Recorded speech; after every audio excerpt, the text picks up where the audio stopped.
마음으로는 발전도를 하시고, 그 다음에 행동으로는 뭘 하라고 그랬죠?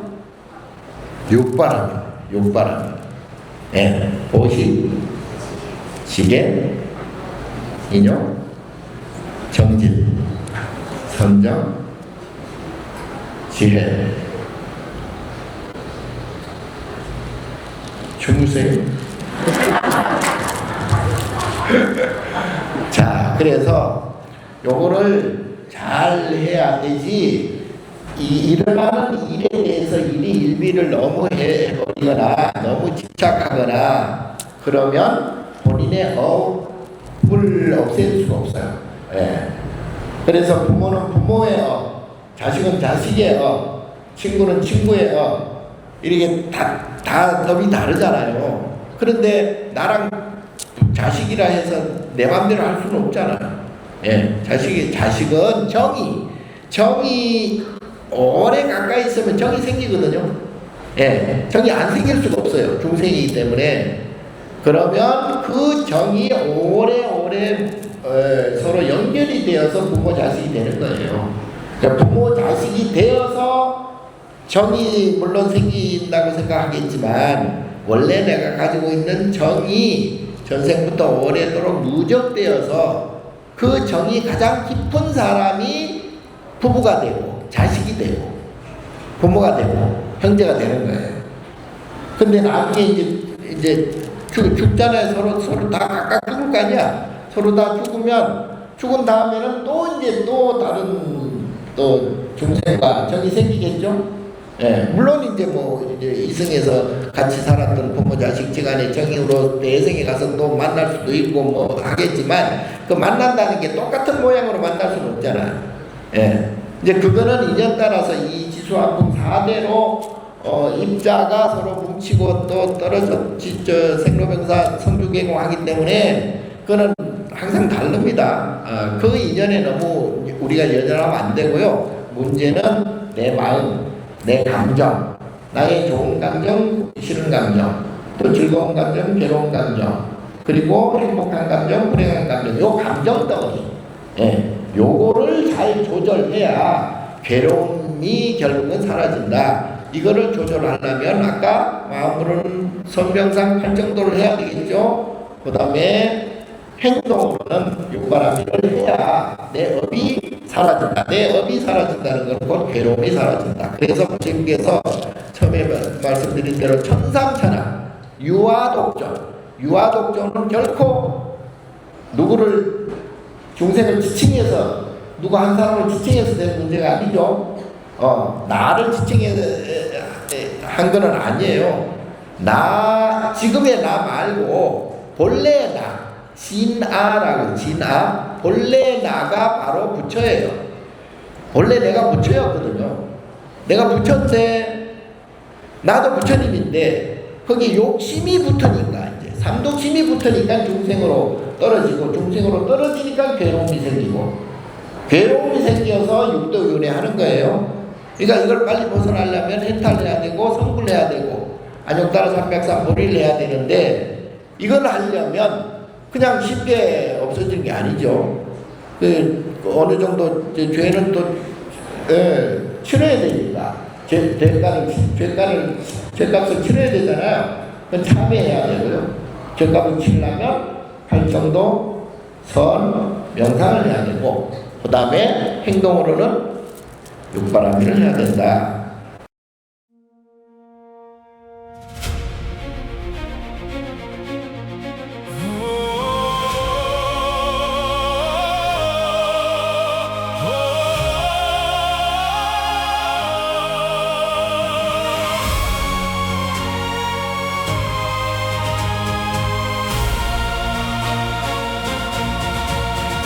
우리는 모두 살아가네. 보이지 않는 화살 맞은 채 걱정과 근심, 욕심 속에서 오늘도 길을 헤매네.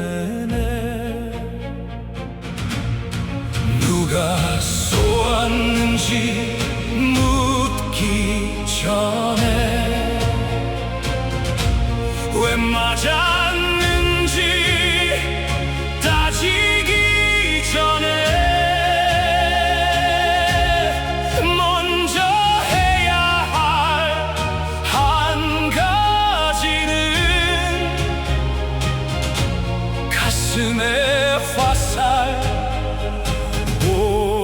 없는 일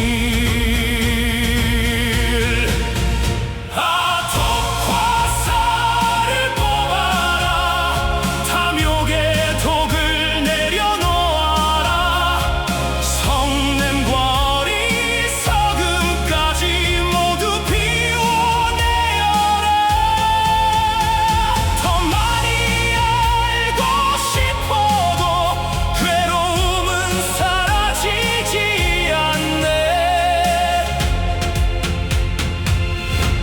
집착의 짐을 내려놓을 때 비로소 길이 보이네 기도하며 참선하고 베풀며 마음 닦아가면 조금씩 맑아진 가슴에 자유의 빛이 비추네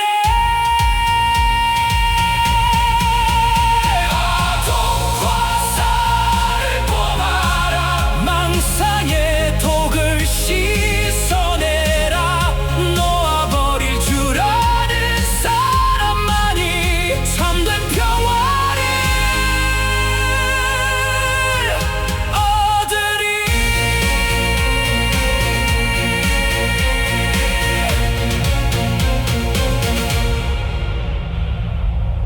몸이 지나치게 무거우면 움직임이 둔하여 불편하듯 마음속에 든 것이 많으면 그 무게를 감당하기 어렵습니다.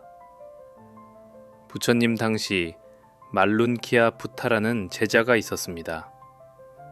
그는 부처님께 3가지 질문을 던졌습니다. 이 세계는 누가 만들었는가? 영혼과 육체는 함께 존재하는가?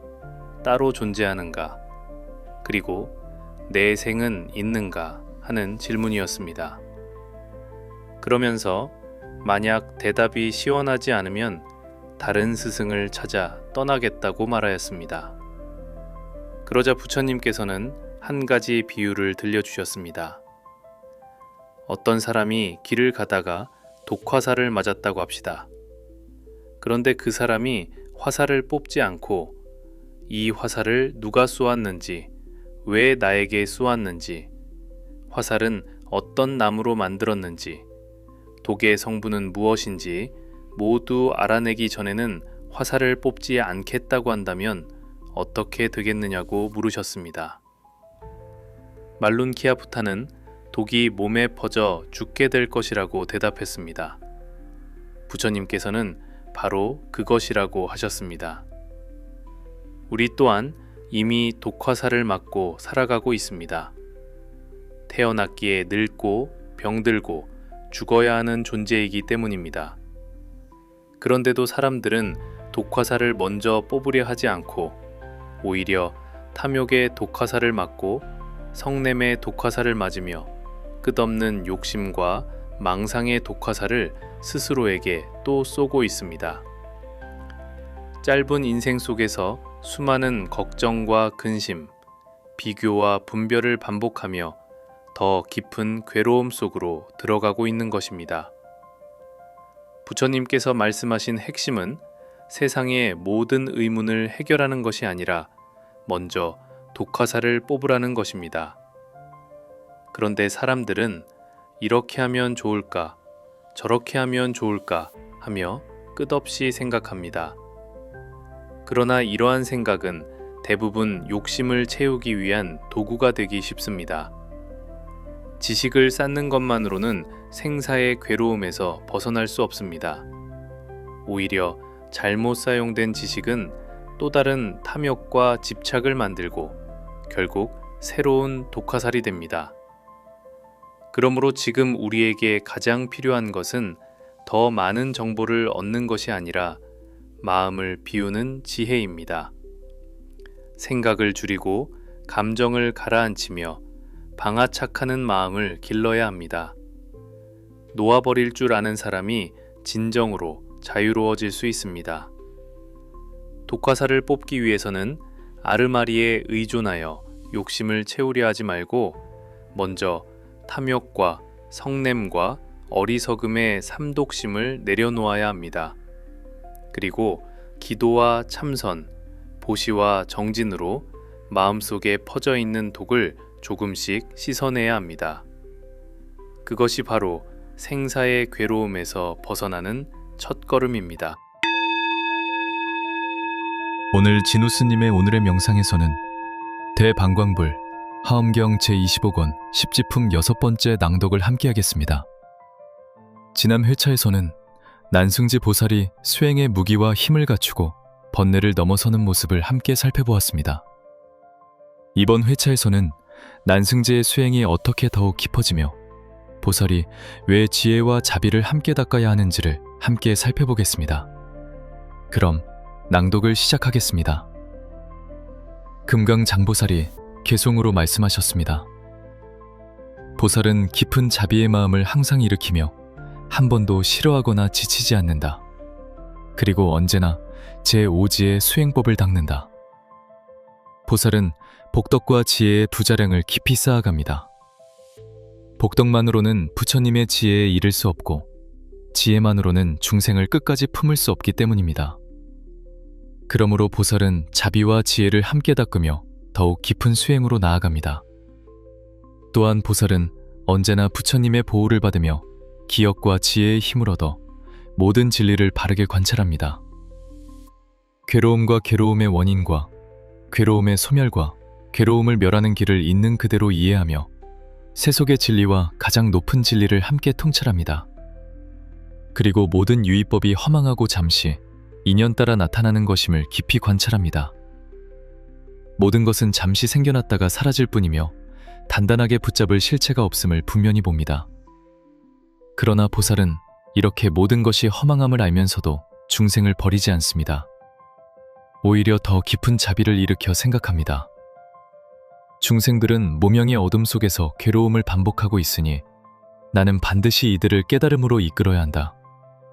또한 보살은 중생들이 오온에 집착하고 사대의 괴로움 속에 있으면서도 그것을 벗어나는 길을 알지 못하는 모습을 봅니다. 그리고 탐욕과 성냄과 어리석음의 불길에 타오르며 끝없는 생사의 바다를 떠돌고 있는 것을 봅니다. 그러므로 보살은 더욱 힘써 정진하며 생각합니다. 내가 짓는 모든 산업은 오직 중생을 제도하기 위한 것이다. 그리고 언제나 바른 기억과 지혜를 잃지 않으며 부끄러움을 알고 견고한 마음을 지키며 방편과 지혜를 함께 닦아갑니다. 또한 선정과 신통과 4가지 한량없는 마음을 닦아 중생을 편안하게 하고 끝없이 법을 배우며 수행을 이어갑니다. 또한 보살은 세간의 다양한 기술과 학문과 예술과 의술과 계산과 글과 음악까지도 배웁니다. 그러나 그것은 세간의 즐거움을 위한 것이 아니라 중생을 이해하고 중생을 교화하기 위한 방편입니다. 이와 같이 난승지의 보살은 세간 속에서 살아가되 세간에 묶이지 않으며 모든 지혜와 방편을 중생을 위한 길로 바꾸어 갑니다. 그리고 이 보살의 공덕은 점점 더 밝아집니다. 마치 잘 갈고 닦은 보배가 더욱 맑고 빛나는 것처럼 보살의 성근 또한 아래 단계의 보살들이 따를 수 없을 만큼 깊고 밝아집니다. 또한 보살은 마치 연꽃이 물속에 있으면서도 물들지 않는 것처럼 세간 속에서도 번뇌에 물들지 않습니다. 그러므로 중생과 함께 살아가면서도 마음은 언제나 청정하고 자유롭습니다. 이와 같이 난승지의 보살은 깊은 자비와 지혜를 함께 닦으며 더욱 높은 부처님의 지혜를 향해 나아갑니다. 이번 회차의 핵심은 지혜와 자비는 함께 가야 한다입니다. 지혜만 있으면 차가워질 수 있고 자비만 있으면 흔들릴 수 있습니다. 그래서 보살은 자비로 중생을 품고 지혜로 길을 밝힙니다.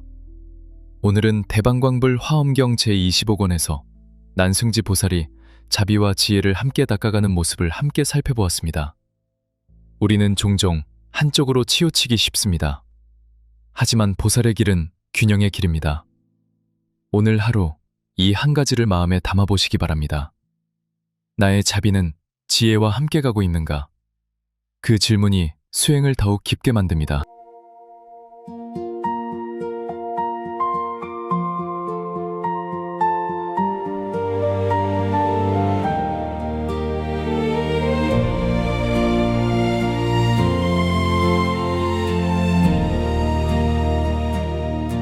세상은 쉼없이 변해가고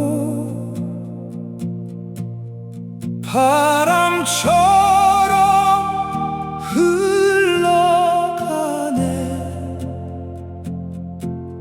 좋은 날도 머물지 않고 힘든 날도 지나가네. 오를 것은 오르게 되고 갈 것은 또 가게 되네. 붙잡아도 머물지 않고 막아도 다시 오네.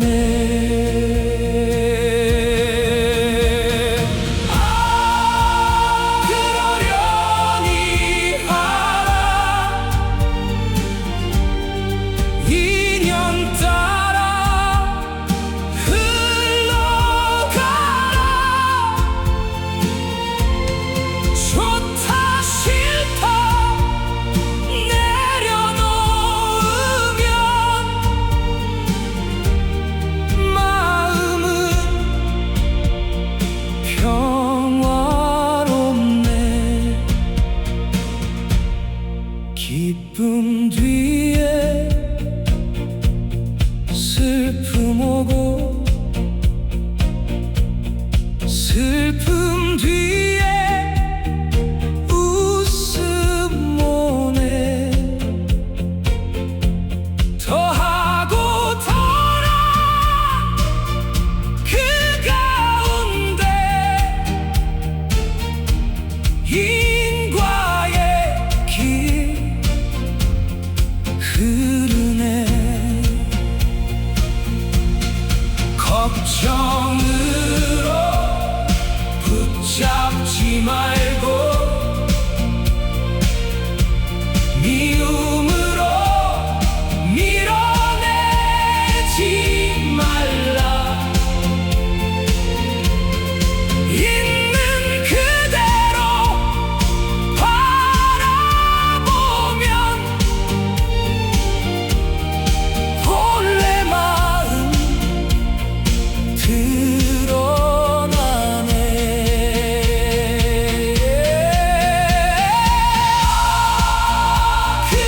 그러려니 하라. 연기 따라 살아가라.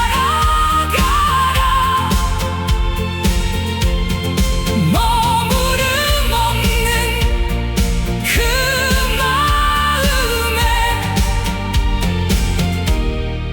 자유의 꽃 피어나.